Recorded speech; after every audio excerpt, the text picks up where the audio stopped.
Okay, so I don't know if this is actually going to be an episode or if this is just going to be for my own records. But the point is, I'm bringing it up to speed because it's 4th of July weekend. We're going out of town. We're headed up to the Redoubt in Idaho for a while, a few days. And I have finalized 4 of these projects. I just kind of wanted to bring you up to speed on. The first thing is the Noreen gun, which you've seen in several episodes, is now officially drilled and tapped in here. We're going for it. We're doing something entirely different. It's no longer a billet stock. It is now, I've switched it over to this bad boy. And I spent the day today hogging this out, lightening it up, hogging this out, taking the old Noreen bedding block. I chowed grooves down the side of it. I cut it off. It's actually got a section that goes back. I'm going to run this thing back so I can come down over the top of it better. And bring it back up to level because it's the epoxy settling in. I just figured I wanted to show you what I do here. I mix up a pretty good gob of epoxy, and then I keep taking these thingies here and I load them in here and I take them out and I use them down the sides. This has already got enough in it, but I'm just showing you the moves. In many cases this is just about the moves I use, the moves I've learned. This right here, and these little pipettes in a series of 3 work really well because you drain one out, you drop it back in the bucket, and you let it start filling itself. Never get in a hurry. I'm going to do this one in the camera because I can't see. So, we are pipetting in liquid. In my case, I use Acroglass because it's the best epoxy in the world. I have access to all these epoxies. Back in the day when Brownells did their research, I'm convinced they got it right. There's so many people now that want to convince themselves that something else is better. And I'm a why-oriented guy. I'm like, okay, why are you trying to convince yourself of that? And if it's better, define for me why it's better. See how quickly this works? 3 of them works quite well for me. That's really the reason to spark this video. I'm going through and settling this in, getting ready to leave for the weekend. I'm putting in just enough epoxy to bed this thing. Now I can go through. I'm just going to leave it sit for the weekend while I'm gone. And when I come back, now I had to do some pretty careful figuring.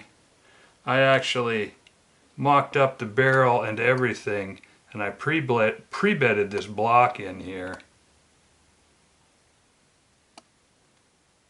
Just so that you know, with the entire barrel assembly in it. I did not just willy-nilly throw this thing in. The end of the barrel nets out on this.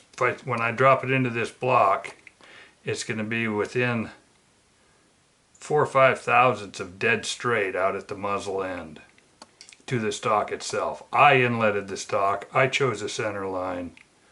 And I set back to that center line. And I'm just here to tell you that it is on the nugget. And so, while I'm throwing this in, I decided to let you watch me while I talked about the changes that we've had and what we're doing. Now, I've still got a little bit more there, but I'm going to clean this up. And I'm going to say, this is now the Noreen. It's a good big action. It should be accurate. the barrel that's on it. I want to back this up a little bit and just set it in there and show you what I'm doing.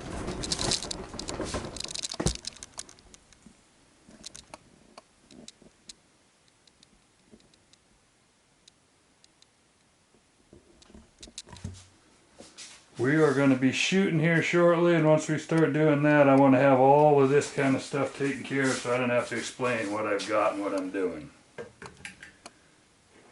Oh, I can't drop this in there. It's all full of silly putty.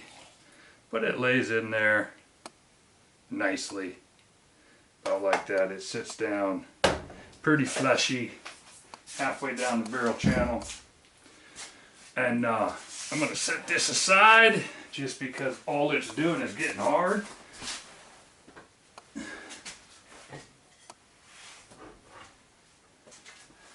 Bring this guy over and show you that it's ready to go. I'm just laying this one out. This is one we haven't really spent too much time with. I ended up getting a total of 3 of these actions. One of them has got a Jewel competition trigger on it. It's called the Competitor. These 2 are called Big Berthas. This stock is still 30-40 pounds.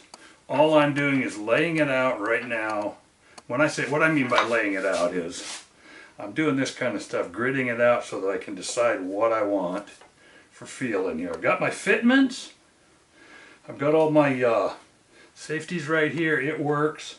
So basically what we have right now is I am 3D gridding this. Bear with me while I check on this. Yes, that's laying there like a good boy. This right here is the 4-end piece for that. This one here is coming down in weight. This again is one of these actions, padded in here nicely.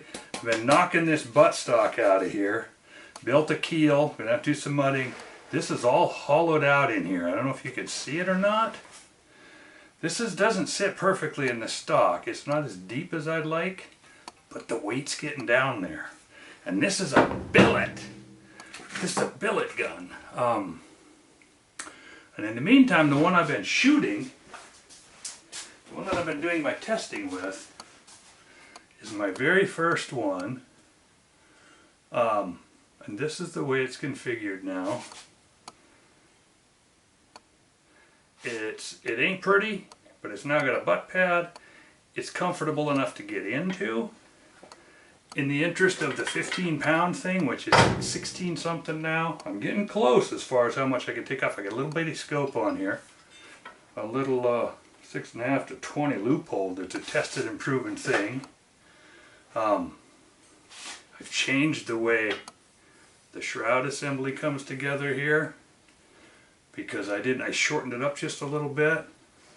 But this is a final configuration, and this is shooting. This is shooting and testing. I'm not going to say anything else about it because you're not going to see anything about shooting until I get these targets collated and I can do my thing about bringing them up and showing them.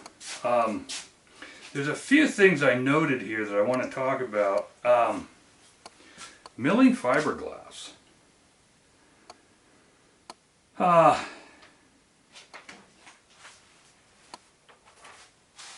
This big Bertha, I can't remember what it's called, this great big the stock that I decided to put the Noreen action into. I'm going to put that thing back up here to cure just because I'm scared of it on the floor. The floors get a little cool around here.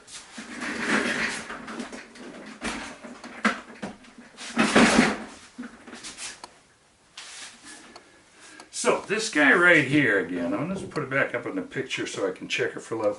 I freak out a little bit about epoxy. I know this is mudded in. I pre-mudded it. I bolted it to the action. I set the action in here. I shimmed it. I set it exactly where I want it. And I put a blob of peanut butter putty under both ends.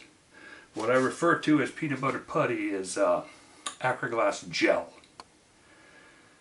I a lot of times mix it up myself and make my own special thixotropity flock mixes using regular Acroglass, but in this case I just decided to use gel because I had some out and about, and because I felt like it, I guess.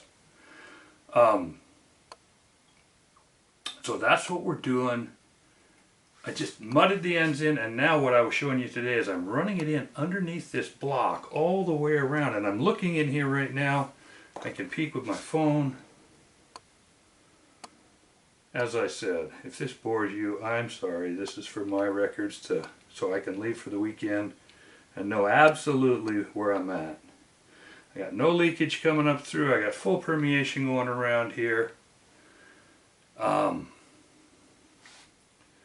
Recoil lug is a little bit, that's fine. It's fine. I'll mill that back out here and when I come back to it. But I wanted to talk about milling this fiberglass. I had never bulk milled. I believe this entire stock is filled up with what they call their sniper fill. It's very heavy and it's very hard. And I'm just here to tell you that this filler material in this big McMillan is harder on carbide tool bits. It's harder on everything than milling steel, especially stainless steel, aluminum, all that kind of stuff. But don't fool yourself into thinking the fiberglass makes it easy, because it don't. This fiberglass is brutal. These pipettes all sucked everything possible out of the back of this, so I'm going to go ahead and burn them up in here just before I throw this whole mess in the garbage. Turns out they're all half full again, so I'm blowing some more in here. Nice way to clean out the container. While I was talking, they just sat there and sucked it all the way to the top. So, that's out of the way. I wanted to just talk a little bit about my experiences milling fiberglass. I had never done it in this bulk before, quite this much. Don't know if this can work or not. I'm trying to get some of this out of the action area, because the action area's got a bunch of extra, the recoil lug area's got a whole bunch of extra.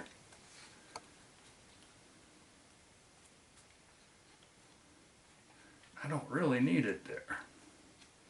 I was saying how I was going to mill it back out, and I could certainly do that, but I can also maybe drag it out of there and whip a hunk of silly putty in there to block it back up, just as a bulking agent, and fix it as I go. So, this thing, oh, that was bright. Ate up bits like nothing you've ever seen before. It turns out this stuff is pretty stinking hard on tooling. Not ate up, just dulled them. Just not a bad thing, just dulled the bits like a lot more than I expected it to. So here what I'm doing is I'm pushing this in here into the recoil lug area and just displacing a bunch of epoxy.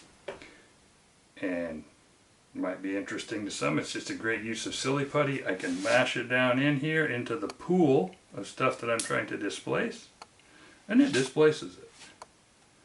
So I'm going to end up having this block a lot fuller. Mixed up just a little too much epoxy, and I should have just let her ride, but I kept on puking her in here. And here I am with epoxy clear to the gunnels on my boat. But it's going to be like fully bedded by the time I'm done.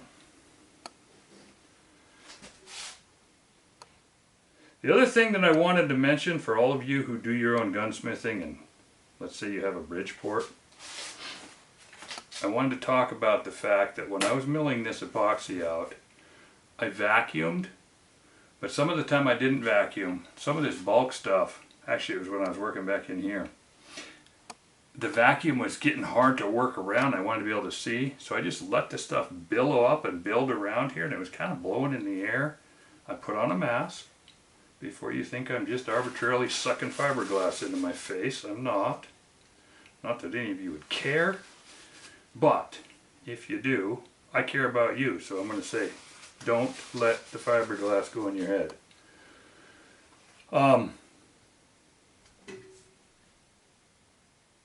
So I was letting some of the fiberglass go in my head. So I put a mask on, breathed it just a little bit. And with the mask on, I let some epoxy build up around this thing. And I regretted it quite soon, because the quill on my mill, that's the big post that goes up and down, that's called the quill. The quill on my mill tried to lock up on me, and it scared the nasties right out of me, because I don't want to wreck my mill by blowing fiberglass into it. There we go. So my quill started getting really stiff. So be aware, those of you that aren't already aware. If you're bulk milling fiberglass and you're wearing a mask and there's stuff going around and you're doing all the right things, but it's getting up and blowing around the machine, my quill got so stiff that I went after it with, I took WD-40 and I sprayed into any orifice I could find. I blew it in with air, and I worked and I worked and I worked. And then when I got it loosened up, I kept stomping. The Bridgeport has got a stomping handle on it that keeps pressurizing the system. I let it run and I let it run and I let it run. Kept stomping it, stomping it, stomping it.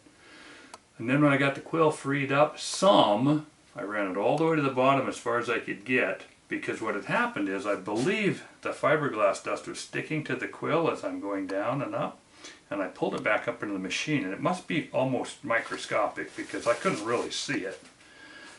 It's just that I started to work it and it started to get stiff, and I'm sure it was getting drug up in there. So I panicked and I ran it back out as far as I could. I got down, I wiped everything, I sprayed, I pushed stuff in there, and then I wiped it down with something called fluid film, which I use quite a bit. It's a farm supply thing. It's for putting on metal that's outside and gates, and it's made out of lanolin and I don't know, a few other things, mainly lanolin. It's like a liquid form of lanolin. I buy it in gallons. I get 4 or 5 gallons of it. So I wiped this thing down with fluid film, and by the end of the day today, when I milled this out, I just vacuumed. I put the vacuum behind the cut 100%. I just set myself up in such a way that I could vacuum it as I screwed my way along. So no more junk in the air, and my quill worked perfectly all the way through. And I drilled and set up a bunch more stuff on one of the other. Basically, I took one of those billet stocks and I drilled a ton of holes in it, because I'm getting ready to put a 4N rail on it, like this rail. And I thought, you know, I should tell somebody about this milling deal, because it's so easy when you get an old mill. The mill's tight, it's a good mill. I don't know that much about maintenance of. I keep it greased, I keep it lubed, I keep the little things full, I do what I can. Some of you old mill guys might know perfectly well, don't let dust get on the quill.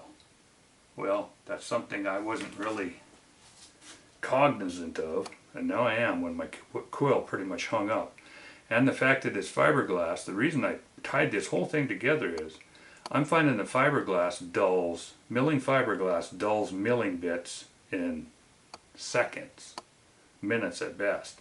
So I'm using carbide, and it even dulls the carbide, which leads me to believe that this fiberglass flock is hard or abrasive or a combination of. The glass in there must just eat the blades off. So I didn't like an abrasive grit going up into my mill. For the same reason that I don't sand barrels in the lathe. I don't, the few times that I've ever done it, one time I got in trouble and about tore my thumb off, I cover the ways up with, I use welding cloths and a bunch of different stuff. Sometimes I use cardboard, whatever, but I'm really anal. My grinding equipment is all in a different place than my lathe and my mill. My buffing equipment's in a different place. I don't ever, so here I just wanted to throw this warning out. If you got a mill and you're dumb like me and you tend to go do stuff instead of really thinking it through. Be aware that in my opinion, based on this and a couple of other things, this fiberglass flock is sticky, nasty, and very abrasive. So, using this for an excuse to do something while I'm putting this epoxy in, and if it goes up on the inner tube, choose to watch it or not. I'm doing it just to document how I did this and what I did before I cover it all up.